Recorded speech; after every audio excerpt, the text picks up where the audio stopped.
President Trump says he's planning to visit Florida very soon following Hurricane Irma. Today, addressing his response to the vicious back-to-back storms that his administration has had to deal with. These are storms of catastrophic severity, and we're marshaling the full resources of the federal government to help our fellow Americans in Florida, Alabama, Georgia, Texas, Louisiana, Tennessee, and all of those wonderful places and states in harm's way. For more now on the president's response to the storms and the rest of the Trump agenda, we're joined tonight by Kellyanne Conway, counselor to President Trump. Kellyanne, great to have you with us. Hi, what an extraordinary 2 weeks it's been for America and for the people of Texas and primarily the state of Florida. The response by this administration has been extraordinary, and the national left-wing media has not hesitated to shower plaudits on all of you for the great response on behalf of Americans who are victims of these two massive storms, have they?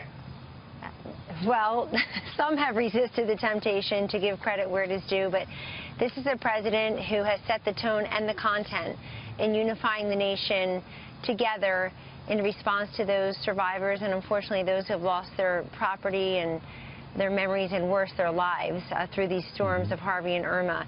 But this president made very clear, as recently as yesterday, Lou, in answer to a question by the press, that we're focused on lives and recovery, not on money right now, not on the shenanigans that Congress and the swamp usually like to play with matters like this.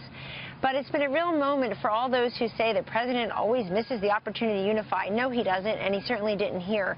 But we're also very struck by the non-governmental response, the volunteers, the neighbors, the strangers, the friends, the not-for-profit operations that are really working overtime to help each other.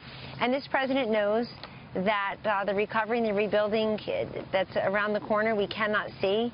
It could take months and years, certainly untold billions of dollars. You know, I cannot think of a time in which any president has had better partners than Rick Scott and Greg Abbott, the governors of Florida and Texas. Yes. An extraordinary response on part of course, the Trump administration, Greg Abbot and his government, Rick Scott and his. And it has to be uplifting to those who have taken a gut shot here by these in dealing with these two storms, having to fight through it all.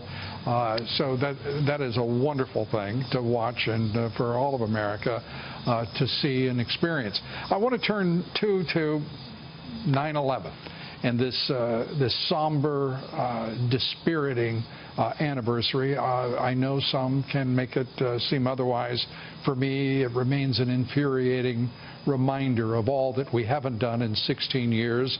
The further sacrifice beyond the 3,000 lives we lost on September 11th and the war that's being carried out against radical Islamists. The president making it clear today that this planet, as he put it, no matter how large, there will be no sanctuary for those who intend this country and indeed Western civilization both harm and destruction. You know, Lou, this is a president who won in large part because he is tough on terrorism and continues to be. Hillary Clinton at her convention last year referred to the terrorists as, quote, as not a terrorist, never used the word, said are, quote, determined enemies, as if we're playing a rugby match against them. Donald Trump has always been willing to call them who they are and call them out for whom they're trying to destroy, and he remains ever vigilant as commander-in-chief and as president. His first and foremost duty is to keep us all safe and secure, and that begins with keeping the terrorists out of this country and out of threatening Western civilization. Yet today, Kellyanne, not a member of the administration referred to radical Islamists. They did not name the enemy. And this looks like, if to some, like a further influence on the part of some within the administration, trying to go to the politically correct and the long war doctrine of David Petraeus, trying to engage on the sensibilities of the enemy that is vicious and barbaric and means nothing less than our destruction.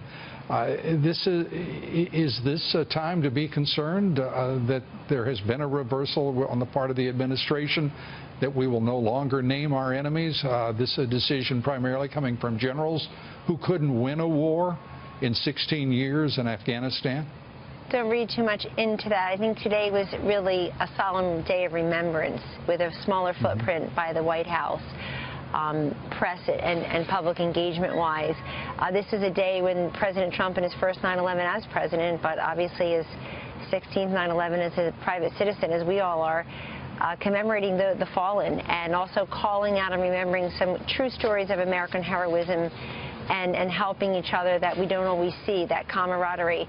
But this is a president who's made very clear his joint session speech earlier this year, many of the talks he's given recently, calling out the enemy for who they are, and most importantly, somebody's putting the action behind that. He believes that we should be a sovereign nation with borders. He wants that border wall constructed. He wants Congress to get to the task of paying for it, along with other big legislative priorities like tax reform, immigration reform, including enforcement and E-Verify and other measures, as you know. He spoke very loudly and clearly on DACA last week through his Attorney General and elsewise. And this is a president who also is willing to still repeal and replace Obamacare and start with infrastructure. We just need a Congress that's willing to do that. And we call on the Democrats across the aisle to join in. Some have been very complimentary of the president's leadership throughout these hurricanes and the recovery efforts. But we also need them to do right by their constituents at home who deserve a tax break, who deserve the 29 million Americans who don't have any health care coverage, who were lied to by the past president.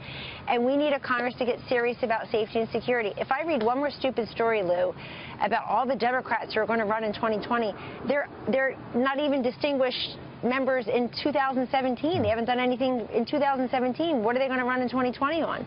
So let's give the president the support he needs to keep us all safe and secure and prosperous.